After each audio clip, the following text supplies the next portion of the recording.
원래대로라면 2달 뒤에 결혼식을 올렸을 텐데 청첩장까지 다 돌려놓고 파혼하게 된 저희 이야기를 한번 해보려고 합니다.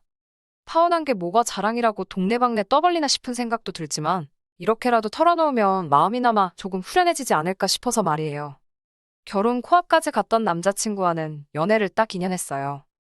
요즘 시대에 제 나이가 결혼하기 너무 늦은 나이라고 생각하지는 않는데 저희 부모님은 그렇게 생각하지 않으셨나 봐요.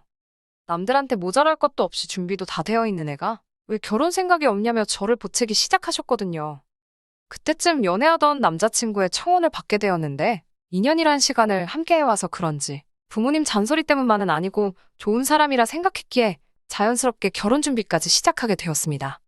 자랑하려고 하는 소리는 아니지만 제 명의로 아파트 하나를 가지고 있습니다. 처음 직장 생활 시작했을 때부터 재테크에 관심이 많았어요.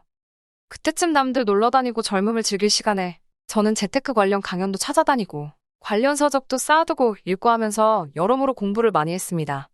특히 그때쯤 여러 강연에서 공통적으로 말하는 게 서울 부동산 이야기였어요. 서울의 인구가 1,000만이다.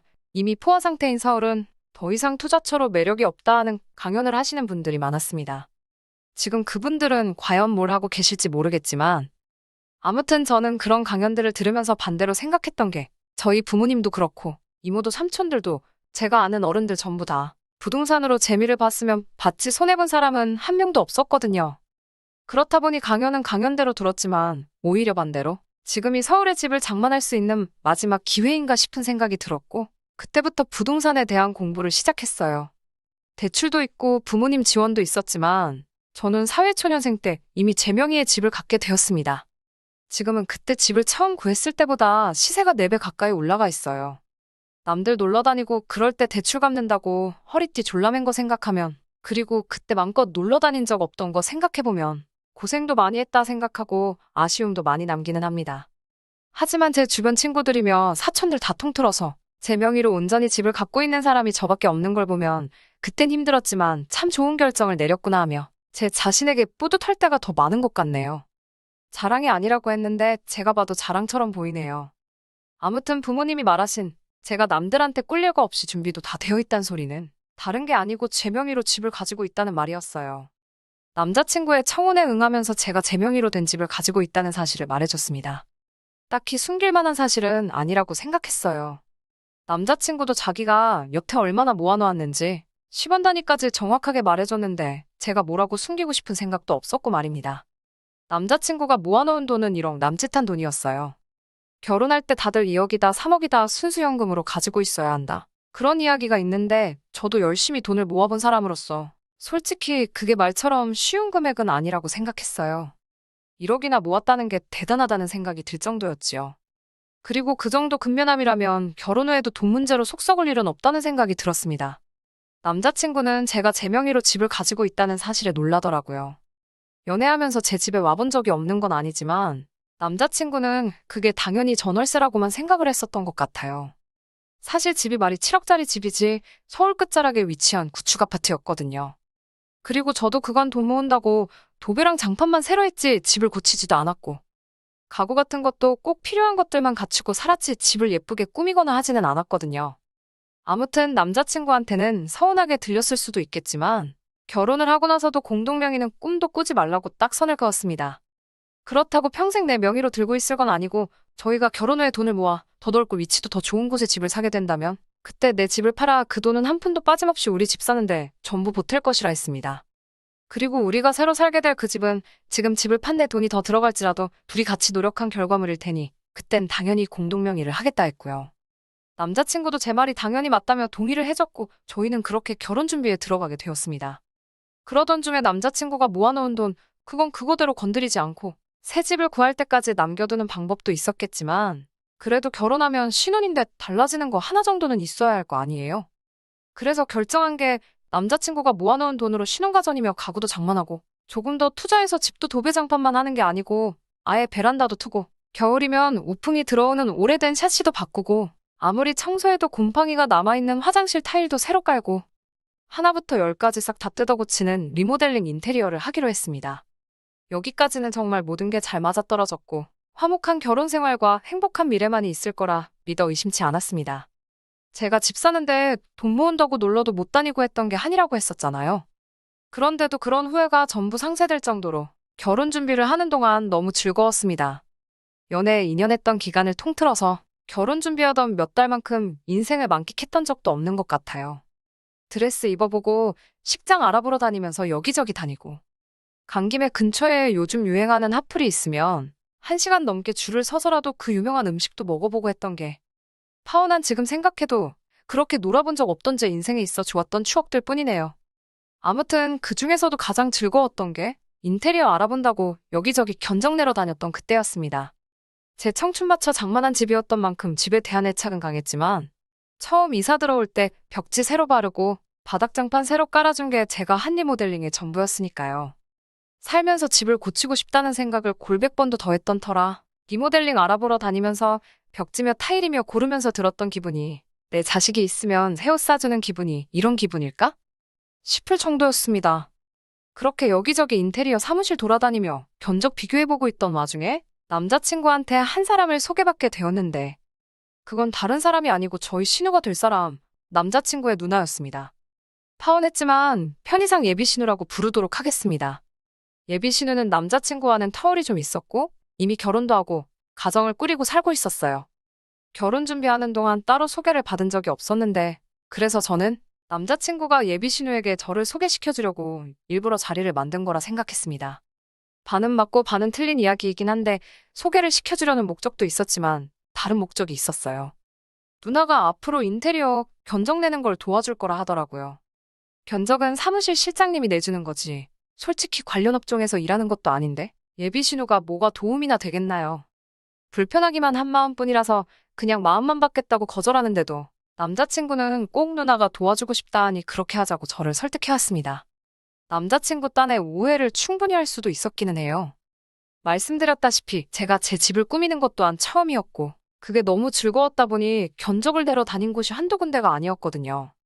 남자친구 입장에서는 제가 결정을 잘 못 내리는 건가 싶어 보이기도 했고 자기가 볼 땐 여기나 저기나 거기나 다 견적에 큰 차이가 없고 비슷비슷해 보이는데 맨날 똑같은 거 하고 있는 그 상황이 못마땅해 보였던 것 같습니다.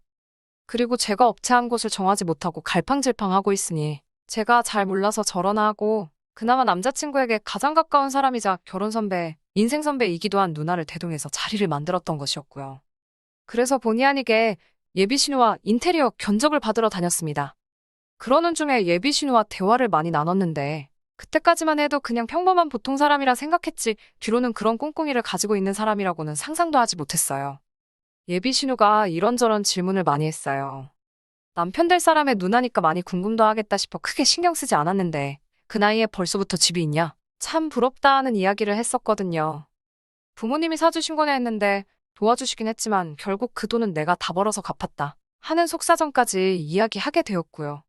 그리고 예비신우가 제 명의 집이 정말 온전히 제 명의로 되어 있는 집이라는 사실을 알았을 때 제 집에 대해서 꼬치꼬치 캐묻기 시작했습니다. 평수는 어떻게 되냐? 주변에 마트 같은 상권은 잘 되어 있느냐? 가장 가까운 지하철역이 걸어서 몇 분 거리냐 하는 조금 세세한 것들까지 말이에요. 그때야 예비신우 꿍꿍이 속을 상상도 해본 적이 없던 상황이다 보니 별다른 의심 없이 다 대답을 해줬습니다.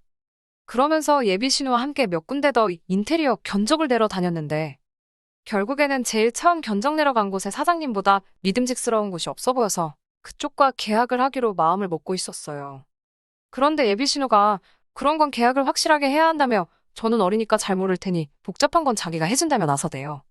계약금 걸어놓고 공사 중에 중간정산 한번 하고 그리고 공사 다 끝나고 나서 하자가 있는지 확인한 뒤에 입주 청소까지 하고 그리고 나서 잔금 치료비로 사장님과 다 이야기가 되어 있던 상황이었는데 그리고 아무리 남자친구 돈이라지만 제 집 리모델링 계약하는 건데 왜 저러나 싶었습니다. 제가 해도 된다고 하니 그래도 한 푼 두 푼 쓰는 것도 아니고 큰돈 나가는 건데 괜히 잘 모르는 제가 했다가 큰일이 나면 어쩌냐며 자꾸 자기가 해주겠다며 우겨대기 시작하는 겁니다. 리모델링 하는 저 사람들이 어떤 사람들인지는 아냐고. 지금이야 돈 준다니까 저러지만 한 번 돈 받고 나면 얼굴 싹 바뀌는 사람들이라고 험담을 하면서 자기가 저보다 인생 경험도 많고 하니 도와주겠다고 우기는데 얼마나 막무가내로 나오는지 괜찮다 하는데도 자기 의견을 굽힐 생각이 없더라고요. 고집도 그런 황소고집이 또 있나 싶대요. 보아하니 자기 손에 맡기지 않으면 어차피 그 뜻을 굽히지 않을 것처럼 보이고 결국엔 돈이 남자친구 통장에서 빠져나가게 되는 거니 똑같은 걸로 신랑이 하고 싶지도 않아서 예비 신우한테 그렇게 하라고 했습니다. 대신 남자친구한테도 한마디 했어요. 알아서 잘해주겠다 했지만 못 믿어온 건 못 믿어온 거고 너네 누나가 말하는 그 실수를 자기 자신이 할 수도 있는 거 아니냐고. 그러니까 꼭 누나만 믿지 말고 너도 두 번, 세 번 확인하라고 몇 번을 강조했는지 몰라요. 그리고 그 선택이 아무 문제 없을 거라 생각했던 제 결혼을 파혼으로 치닫게 만들 거라고는 생각도 못했습니다. 사연 시작했을 때 밝혔던 것처럼 모든 게 다 준비가 되어 있었습니다. 결혼식 날짜까지 정했고 청첩장까지 돌렸으니 이젠 진짜 식만 올리고 신혼여행 다녀와서 결혼 생활 시작하는 거 말고는 남은 게 아무것도 없는 상황이었지요. 딱 하나 마무리가 되지 않은 게 있다면 제 집 리모델링이었어요. 예비 신우가 계약을 도와준다고 했으니 믿고 맡겨놓았는데 결혼식 날 2달 반을 앞두고도 아무 소식이 없는 거예요. 제가 먹고 자고 살고 하는 집이었다 보니 공사 날짜가 빨리 정해져야지 안 쓰는 가구들도 버리고 짐도 옮겨놓고 저도 저희 부모님 집이 되었든 어디가 되었든 간에 공사 기간 동안 머물고 또 찾아야 했었는데 말이에요. 남자친구한테 진행 상황이 어떻게 되는 거냐 몇 번을 물어봐도 문제 없다고만 할 뿐 정확한 대답 한번 시원하게 해준 적이 없었습니다. 결혼식까지 뭐 반년 정도 남아있어서 시간적 여유가 있었다면 저도 아무런 불만을 갖지 않았겠지만 공사가 시작할 기미도 안 보이니 이건 해도 너무하다는 생각이 들더라고요. 그래서 참다 못해 예비 신우에게 전화를 직접 걸게 되었습니다. 예비 신우는 제 연락에 당황도 하나 하지 않고 무슨 일로 연락을 했느냐고 전화를 받더라고요. 리모델링 진행이 어떻게 되는지 궁금해서 전화했다 하니 안 그래도 그것 때문에 할 말이 있었는데 잘 됐다며 주말에 동생이랑 같이 해서 자기 집에 좀 와보라고 하는 겁니다. 그때까지도 시원하게 대답 안 해주는 예비 신우가 어이가 없었지만 상황이 이 정도로 엉망진창일 것이라고는 생각도 해본 적 없습니다. 주말이 되어서 찾아간 예비 신우 집 현관문을 열자마자 정말 황당하고 기가 차서 아무 말도 나오지 않았네요. 예비 신우는 빌라에 살고 있었는데 빌라도 신축 빌라가 아니고 지은 지 40년은 됐을 법한 오래된 빌라에서 살고 있었어요. 차 한 대 들어가기도 힘들어 보이는 골목에 위치한 서울이지만 투자 가치 하나도 없을 법한 빌라였어요. 재건축을 해도 재미 하나 못 보겠다 싶은 그런 곳이요. 아무튼 그런 예비 신우의 현관문을 열었을 때 기가 차서 제 말문이 막히게 된 이유는 따로 있었습니다. 문 열자마자 눈에 들어오는 광경이 벽지며 바닥이며 사시며 타일, 현관문을 가로지르는 중문부터 천장에 매립된 조명에 해외에서 공수해와야 하는 전원 스위치까지 매일 상상만 해오던 리모델링 공사가 끝난 제 집의 모습을 하고 있었으니 말이에요. 전부 다 제가 저희 집 인테리어 한다고 사장님하고 견적내면서 고른 것들이었거든요. 나름 제 집 처음 꾸며본다고 공부도 많이 하고 참고도 많이 해서 고른 것들인데 그게 제 집이 아니라 예비 신우 집에 가서 다 붙어있더군요. 여기서 끝났더라면 그냥 예비 신우가 집을 리모델링 하고 싶었는데 내 아이디어를 훔쳐다 그대로 베껴 썼구나 하고 말았을 일이에요. 하지만 그게 전부가 아니었던 거죠. 애초에 예비 신우가 자기 집을 제가 저희 집 꾸미는 컨셉으로 똑같이 집을 고쳐놓는다고 해도 제가 특허를 낸 것도 아닌데 그걸 가지고 뭐라 할 상황은 아니잖아요. 어차피 내 집도 아니고 예비 신우네 집에 가봐야 앞으로 평생 제가 몇 번을 가보겠어요. 내 집과 예비 신우 집이 닮아있다 해도 그 집은 예비 신우가 사는 집이지 제가 살 집은 아니니 신경 끄고 살면 아예 못 본 거라 치고 충분히 살았을 수 있을 겁니다. 그런데 예비 신우가 지 집을 제가 골라놓고 견적을 뽑았던 것들로 자기 집을 그렇게 꾸며놓은 데는 다 꿍꿍이 속이 있었던 겁니다. 현관문을 들어서자마자 펼쳐진 모습에 저는 말을 잇지 못하고 입만 뻐끔뻐끔 하고 있었어요. 그런데 예비 신우가 저한테 친한 척 말을 하는 겁니다. 집 고친 거 어떠냐며 마음에 들지 않냐며 하면서 말이지요. 이 사람이 지금 누굴 놀리나 싶어서 욱하려던 찰나에 방 안에서 남자친구, 어머님의 아버님까지 같이 나오시더라고요. 그날 만나는 자리가 온 가족이 만나는 자리는 아니었을 텐데 그때부터 무언가 안 좋은 촉이 팍팍 들기 시작했습니다. 그리고 예비 신우가 집을 그렇게 꾸며놓은 진짜 이유에 대해서 말을 하더군요. 일단 어이없는 마음을 진정시키고 거실에 펴놓은 상 앞에 앉았습니다. 집이 어디서 많이 상상했던 내 신혼집이랑 똑같다고 면전에 대놓고 일부러 불편한 기색을 숨기지 않고 예비 신우에게 말했어요. 예비 신우도 제 말에 숨은 속뜻을 눈치챈 건지 집이 어떠냐 먼저 물어봐 놓고서는 애써 딴청을 피며 모르는 척을 하는 겁니다. 그리고 이 상황을 정리하겠다고 입을 연 건 다른 사람이 아니라 남자친구 어머님이었습니다. 그리고 이어진 예비 신우 역대급 거지근성 발언에 저는 결국 그 자리에서 밥상머리 뒤집어 엎어버리고 이 결혼은 없던 거라 소리치고 파혼해버리게 되었네요. 예비 신우집 리모델링이 제가 원하던 인테리어와 똑같은 모양인 데는 다 이유가 있었습니다. 결혼하면 신혼집을 제 집에다 차리는 것이 아니고 예비 신우집, 이 다 쓰러져가는 빌라에서 시작하라는 소리를 하더군요. 제가 원하는 대로 집도 다 고쳐놓았으니 그 집에서 시작하나 이 집에서 시작하나 다르게 있겠냐는 제 인생에 들어본 적도 없는 얼토당토하는 소리를 하면서 말이지요. 예비 시모고 어른이고를 떠나서 그 말이 끝나기 무섭게 그게 무슨 말도 안 되는 소리냐고 곧바로 반문을 했습니다. 예비 시모가 제 말을 끊으면 한다는 소리가 어차피 한 식구가 될 건데 서로 돕고 살아야지 않겠냐면서 제 집과 예비 신우 집을 바꿔 살아야 하는 이유에 대해서 설명을 해주더군요. 너네는 이제 막 시작하는 신혼부부지만 예비 신우네는 애도 딸려있고 애도 이제 학교 들어가고 할 텐데 제 아파트가 예비 신우 집과 비교하면 학군도 더 좋고 애들도 요즘 친구 사귈 때 어디 사는지가 중요하다고 하는데 빌라에 산다고 하면 아무래도 기가 죽지 않겠냐는 거예요. 거기에 집안 어른인 손이 신우가 빌라 사는데 어떻게 동생네가 아파트에 살 수 있겠냐며 좋은 건 먼저 어른에게 양보를 하는 게 맞지 않겠냐는 겁니다. 그리고 바꿔 살라는 게 아예 명의를 바꾸라는 게 아니고 집만 바꿔 살라는 소리니 너무 억울해할 거 없다고 하는 겁니다. 니네가 이제 결혼해서 아이가 생기고 태어나고 하는 시간만 넉넉히 잡아도 1년은 더 걸릴 거고 그 애가 학교 갈 나이가 되는 것까지 계산해보면 8년은 더 걸리는 일이니 10년 세월이면 예비 신혼에도 돈을 모아 더 좋은 집으로 이사를 나갈 테니 그때 가서 다시 너가 너네 집 들어가 살면 되는 거 아니겠냐 하는 겁니다. 이러면 남매끼리 우애도 지키고 시조카도 기펴고 살 수 있고 손해보는 사람 아무도 없이 다 같이 좋은 거 아니냐는 소리를 하더군요. 세상에나 정말 여태껏 듣도 보도 못한 개소리나 다름없는 이야기를 계속 듣고 있어야 하나 싶더라고요. 이때 이미 제 머릿속에는 결혼이고 나발이고 다 개나 줘버리고 이 자리 박차고 나가야겠다는 생각밖에 없었습니다.